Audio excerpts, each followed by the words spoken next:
So everybody, welcome to today's webinar. My name is Arya Hakimian, an application scientist here at C-Therm Technologies. And today we have a special guest joining us to talk about some of how thermal conductivity is being used in their research. So Amir Ali, who's a graduate assistant and PhD candidate from Lakehead University, will be joining us here shortly after a brief introduction to take us through the bulk of today's content. So before I pass it over, just wanted to give a quick intro to C-Therm, a little bit about who we are, what we do for folks that may be new to C-Therm. So we are focused on the transient class of thermal conductivity measurement. Really, our main goal through this is to simplify thermal conductivity testing for the materials of tomorrow. This is something that we really focus on across a wide range of materials and application spaces. And our core instrument is called Trident. So Trident, you can see here, this is a modular system. It was designed to accommodate different methods, different sensor types for thermal conductivity characterization, each with their own set of unique benefits and advantages, but also certain requirements that need to be met. There is really no one size fits all when it comes to thermal conductivity, especially if you're dealing with a diverse range of sample types and testing conditions. And this is really the whole idea behind Trident. And this quote here from Abraham Maslow, when all you have is a hammer, everything looks like a nail. This is, really an inspiration for what we really developed Trident behind. Again, kind of echoing that point, when you take a material and we're trying to measure it, if you're trying to push everything towards one specific device or method, this is where you can run into issues. So with Trident, really offers you more of that toolbox approach to pick and choose the best device or the best method for the specific task at hand. So for those that may be, familiar with Trident and looking for some just more information, or those that are, really new to the field of thermal conductivity, we do have a method selection guide. This is available as a free resource. It's a really nice document that it goes over all of the transient methods that we offer on Trident specifically, and as well as other methods that exist in industry. So if you're looking to learn more and really kind of looking just for some content and some resources to help with that, I would highly recommend checking this one out. All right, but that kind of sums it up for me. Just wanted to give a quick little intro to C-Therm and today's topic. It's at this point now my pleasure to introduce Amir, who will be taking us through the majority of today's content.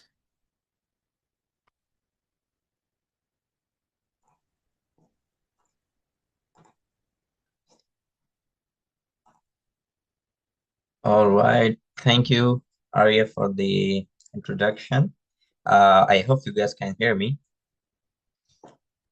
Yeah, All right. hear you good. We're just in the presenter view there. Just want to flag that. Yeah, sounds good. How about now? Perfect. Take it away. Awesome. Thank you. Good afternoon, everyone. My name is Amir Ali, and I am a PhD candidate at Lakehead University. And the topic of our today presentation would be sustainable thermal insulation solution for modular housing in Canadian Indigenous regions or communities. These are the presentation outline that we'll quickly go through, starting with an introduction, jumping to the objective methodology and what result and discussion we got. So starting with the introduction, as we all know that the energy consumption, particularly the space heating in either residential or commercial sector in Canada, is huge. And the primary reason for that is the extreme temperature. As you can see in those figures, for the residential sector, around 61% of the building energy. I'm talking about the energy that's specifically used in buildings. So 61% of that energy is consumed for the space heating, followed by 57% in the commercial sector. So such huge demand is primarily due to the extreme temperature. As you can see, as a small table from last year, where various records were broken in Alberta, uh, and also some of the northern territories like Yukon, for example. It has observed even negative 63 degrees Celsius in 1947. So that is the main reason. And another huge challenge, particularly in the indigenous region, is the design of those houses, because they do not account for the extreme cold conditions. As you can see, lots of houses are deteriorated and have leaky roofs, poor insulation, and overall poor house condition. So all these leads to extreme or a very high energy consumption. Therefore, having a suitable thermal insulation could be something that could improve the energy conservation in those buildings. Although the overall topic of the PhD is very broad, but particularly for this presentation, we will be primarily focusing on the thermal conductivity testing of the composite material that contain the cellulose and aerogel. So what we did, we developed a composite material using cellulose and aerogel particles, and then conduct a detailed transient analysis using a modified transient plane source method, also called MTPS. And you can see the details of the testing assembly under ambient condition. It's pretty straightforward, easy to install. This is something that I really like about the MTPS. Also, one of the reasons for the material selection, actually, cellulose is a byproduct obtained from the waste paper. It contains 85 to 90% of the waste product, so that's one of the reasons we were using that. And adding aerogel could be a suitable option to enhance the thermal, or I should say, the hygrothermal performance of the oral composite, because aerogel has extremely low thermal conductivity. It is super lightweight. It is highly hydrophobic in nature. So it could be suitable option under those extreme climates. But the only problem with that is it is expensive. So that's why you're consuming it in the form of composite while utilizing cellulose with it. Be jumping directly to the methodology section. Just quick overview. I'll just probably go through this slide very quick about the material property that we're using. So this is the cellulose. It has 85% of cellulose fiber and up to 15% of boric acid that is used to enhance its fire resistant capacity. The next is the aerogel particle. It has low thermal conductivity, super lightweight, hydrophobic in nature, and highly porous. That is actually the main reason for its lightweight and low thermal conductivity.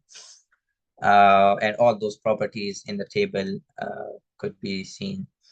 The next, because aerogel itself is hydrophobic in nature, and in the presence of water, you cannot obtain a homogeneous mixture within the composite. So that's why we utilize surfactant that help to thoroughly distribute or evenly distribute the aerogel particle across the whole mixture. And in this study, we will see how the addition of surfactant is going to affect the thermal conductivity of the composite. And the next material we added was the binder. Although the addition of binder and the next rheology modifier, which will be in the next slide, negatively impact the thermal conductivity. But the reason to add binder and rheology modifier is to have enough flexibility or prevent this settling of the cellulose with time, or most importantly, it enhances the long-term durability of the material and the handling. Because at the end of the day, you come up with a product that you can't install, so there is, no point in that. So that was the reason for the binder and the rheology modifier, because it enhanced the handling and also prevents settling. At the same time, it also enhanced the moisture resistant capacity of the material, which is also a positive thing when it comes to hydrothermal performance of this composite. We divided the testing into different phases. So what happened in the first phase, we only focused on testing the cellulose, but at the same time, we tested how the density as well as the moisture content within the material, within the cellulose, affect the thermal conductivity. In the second phase, we start adding aerogels at varying concentration, but even in this phase, we analyze the effect of density and also the moisture content on the thermal conductivity. And in the subsequent phases like phase 3, 4, and 5, we just fix the volume of aerogel uh, and cellulose and start adding surfactant in varying concentration, followed by binder and then rheology modifier. The next I should emphasize on the sampling detail for the first phase. What was the dry density corresponding to each sample and the volumetric water content used. I guess there were 32 total mixed design. Each contained at least 3 or in some cases even 5 samples. All right, next is the details of phase 2, where we started adding the aerogel by 50% volume, 40%, 30%, 20, 10, 5, 2.5, and 1%. And also for the 50% of the volume, because the surfactant main, the purpose of the surfactant is to evenly or thoroughly distribute the aerogel particle. So that's why we utilize the surfactant primarily with the aerogel content when they were introduced. And we also focused on the effect of densities and moisture content for those 50% by volume in each case. Similarly, next is the sampling detail for the addition of binder and followed by rheology modifiers. So those were all the details of the composition of the composite or the sample. As you can see, we started to fix the content and then followed with the addition of the additives. This slide actually indicates how the sample was fabricated. Actually, the requirement for the MTPS is that you need to have at least 18 mm of diameter of the samples. But if you have bigger diameter, it won't hurt as long as you can stabilize the sample on the surface of the equipment itself. There are lots of other details about the testing itself, which I'll probably explain later. But what we done that, because cellulose are usually in big chunks when we obtain that. So we refine the fibers so that we can obtain a homogeneous mixture. And then what we did, we used 3D printed molds, which is, I guess, one of the best part that I've done in my research. I've got lots of use of 3D printing to prepare my sample. And this is actually the finalized version of the test sample. And then you can see the testing assembly and the obtained result. Now, I'll probably talk about some of the important thing related to the MTPS and its setup, because it is a transient method. So you would definitely need to keep the setup in a nice and calm place where you do not have force, ventilation or air, because it is sensitive. It could be affected by that. So this is all actually one of the reason that we placed our system in a specified lab where the disturbance was minimal. So that actually led us to a very decent result, which we later realized when we put the sensor in another lab with the lots of air and noise.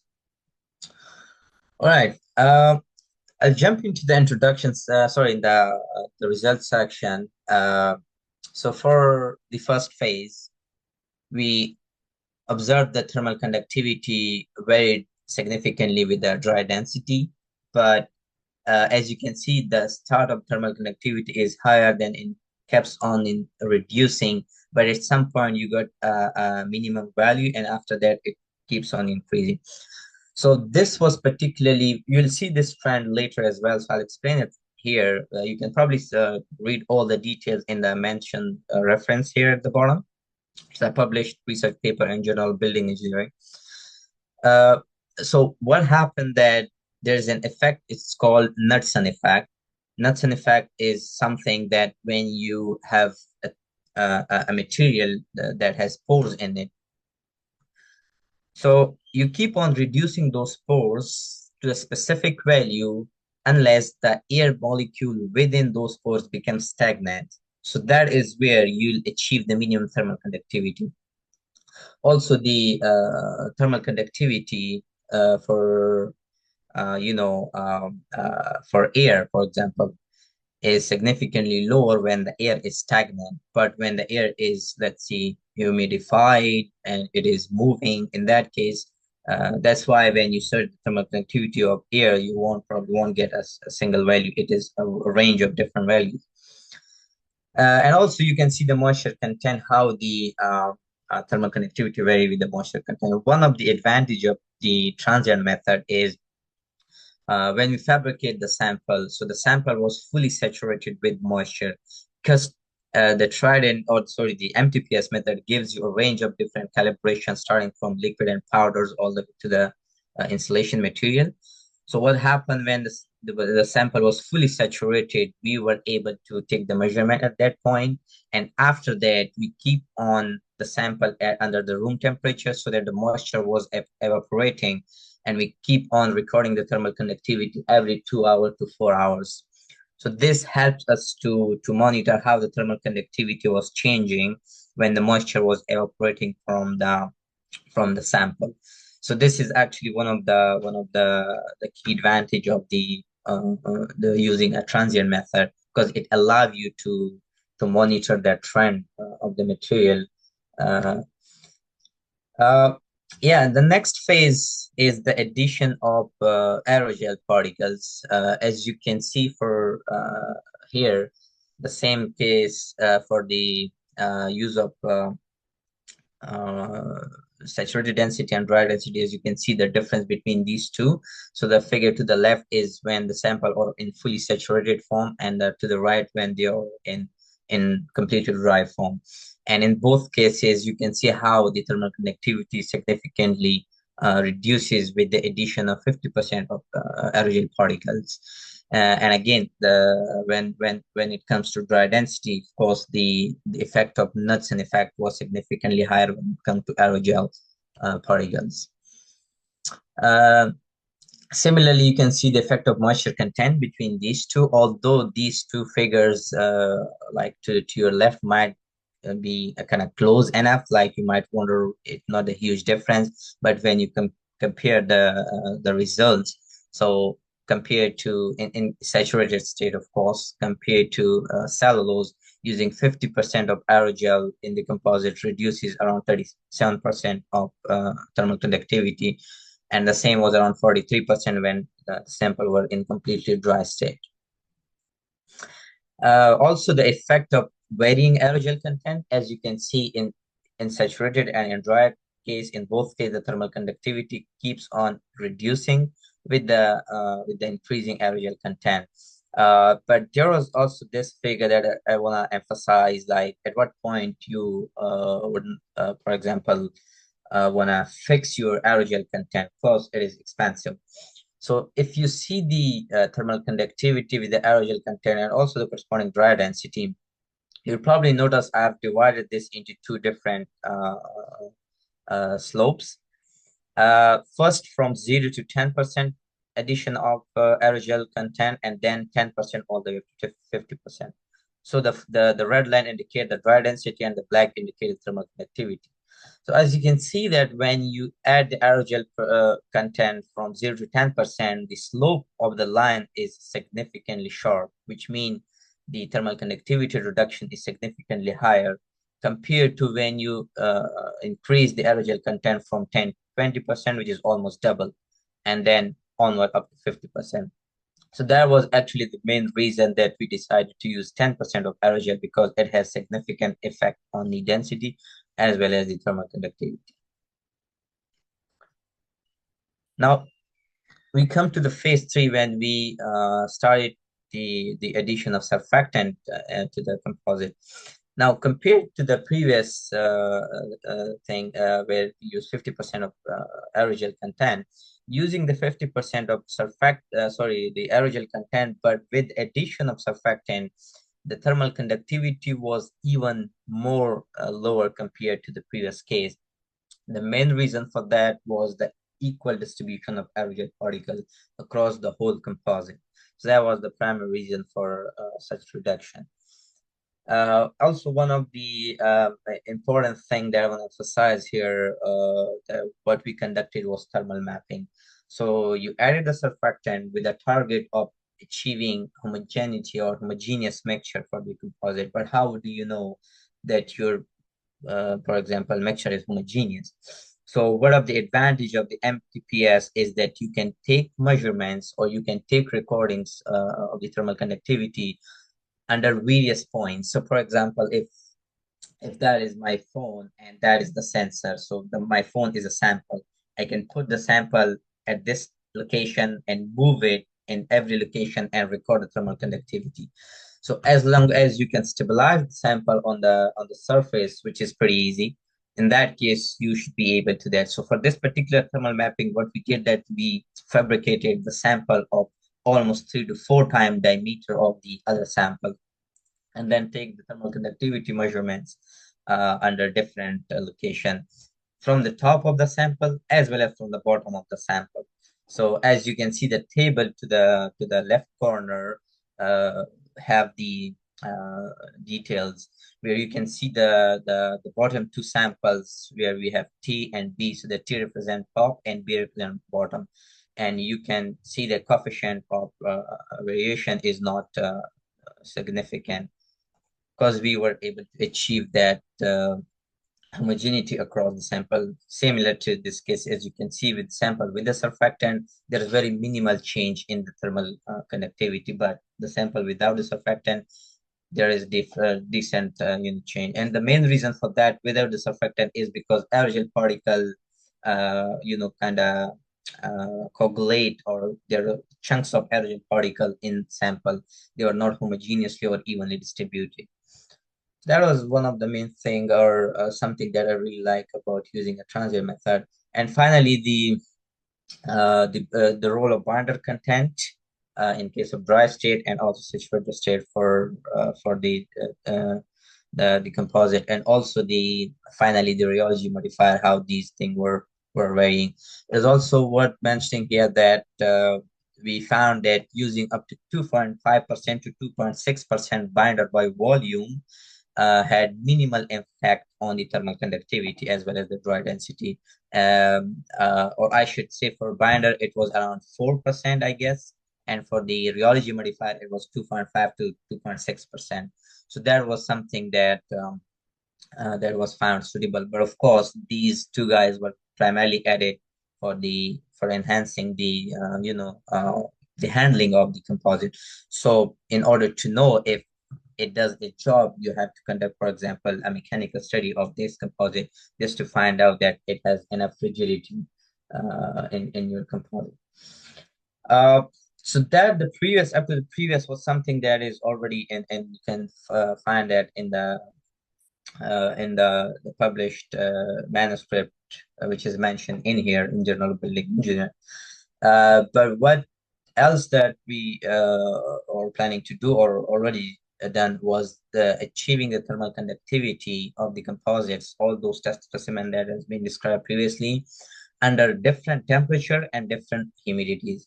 This is also actually one of the main advantages of using a transient method, that you can record thermal conductivity under different temperature and different relative humidities.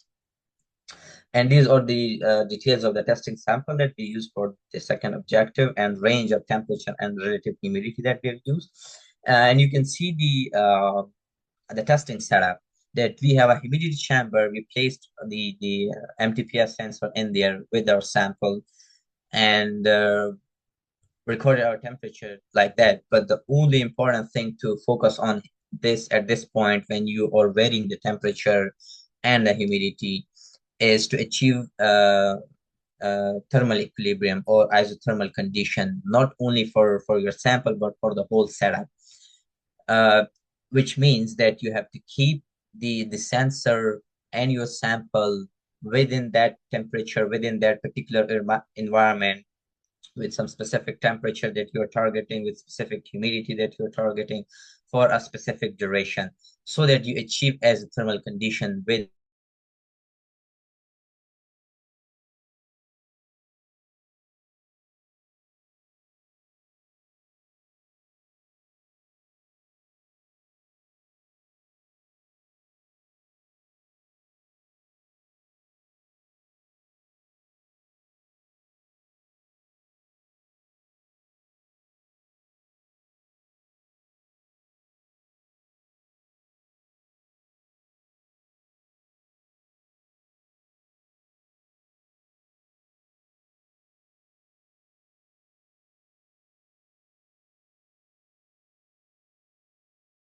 that.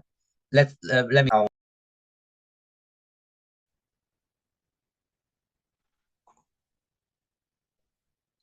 All right, I'm gonna share my screen again. Uh,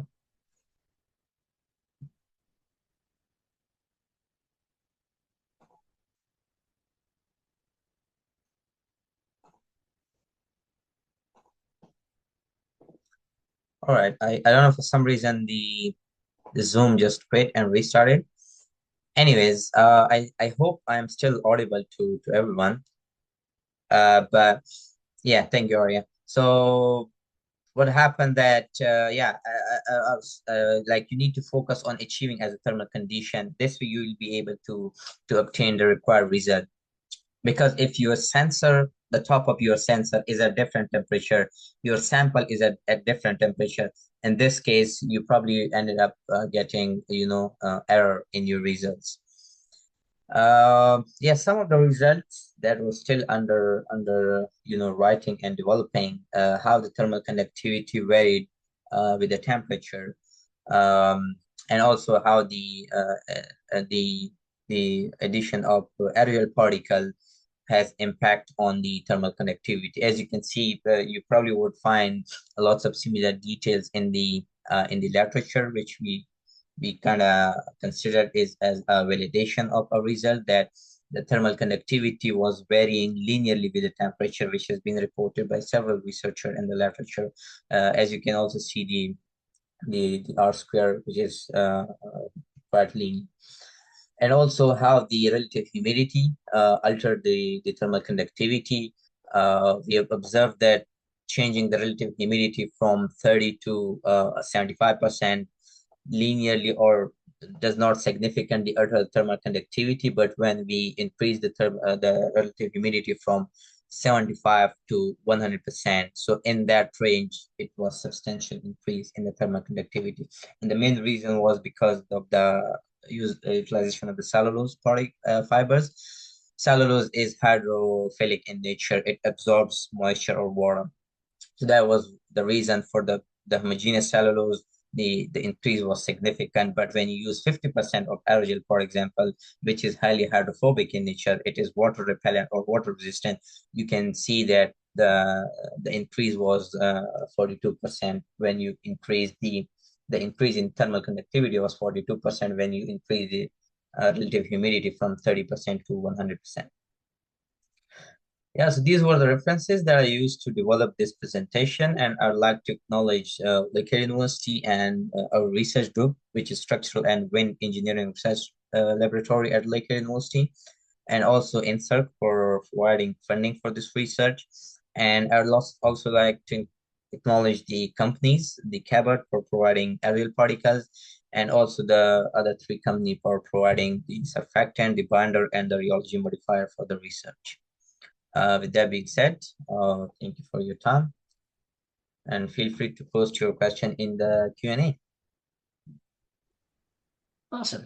Thank you very much, Amir. That was a great presentation. So folks, I'm just going to jump in to do a quick outro here, wrap things up here today, and then we will be jumping in to the Q&A. So let me just get this up on screen. Um, There we go. Yeah, so if this type of content was of interest, we have a variety of previous webinars and also a tech library on our website that you could definitely check out. Covers a range of different applications, material properties, etc. So if you're looking for more content of this type, definitely feel free to check that out.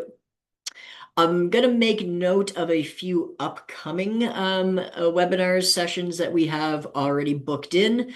Coming up March 19th, we have a partner launch webinar. So this will be with C-Therm and our new partner in UK and Ireland, SciMed. So that will be coming up next week. Later in the month, March 26th, we have a guest webinar with Thermap Solutions, which will really be looking more so at how thermal properties are measured with frequency and time domain thermal reflectance techniques. And then one already booked in for the start of April. So this will be from my colleague Genesis. He will be speaking on Rigaku's product line, which specifically the differential scanning calorimetry or DSC. This will be more of our like 101 foundational education series webinars, which kind of goes through the DSC method and look at some of the different applications of where that type of measurement provides some value. Um, so all that being said, today's focus was primarily, of course, conductivity, tried with our MTPS, but we do represent Rigaku in North America for their line of thermal analysis systems, DSC, STA, and TMA, Metrovib for their DMA systems, and of course our TAL group. So this is our contract testing division here at C-Therm. So, if you were looking for maybe someone to run measurements for you, we'd be certainly happy to support those endeavors as well. If you'd like to learn more about any of our methods, whether it's for bringing something in-house to use or any of our testing services, please feel free to reach out. We offer technical consultations free of charge. Gives a nice opportunity to sit down, have a quick meeting, discuss like what you're looking to measure, and see how we can best support you in achieving your goals. And of course, if you like what you see and you're just looking for some budgetary information, also definitely just feel free to request a quote. Again, free of charge. We're happy to provide those. Specifically, always like to highlight that folks that are joining and that are from the academic industry, or sorry, from the academic sector, and you're looking at potentially either testing or specifically acquiring an instrument to do testing yourselves, definitely definitely make note of the fact of your academic institution, because we do offer a academic support program to support groups in this type of characterization. And my last little ask for everyone, if you haven't already done so, please give us a follow on LinkedIn as well as our YouTube channel. This is where we post everything from upcoming webinars, application videos, blog posts. If you're looking to stay up to date with us, this is really where everything's going to go first. And that being said, that brings us to the end here today. So, we're about to wrap things up and go into a Q&A for folks that have to jump off at this point. Thank you for joining. And again, thank you to Amir for taking us through the content here today. So if folks are dropping off at this point, once again, hope you enjoy the rest of your day. Thank you for joining us.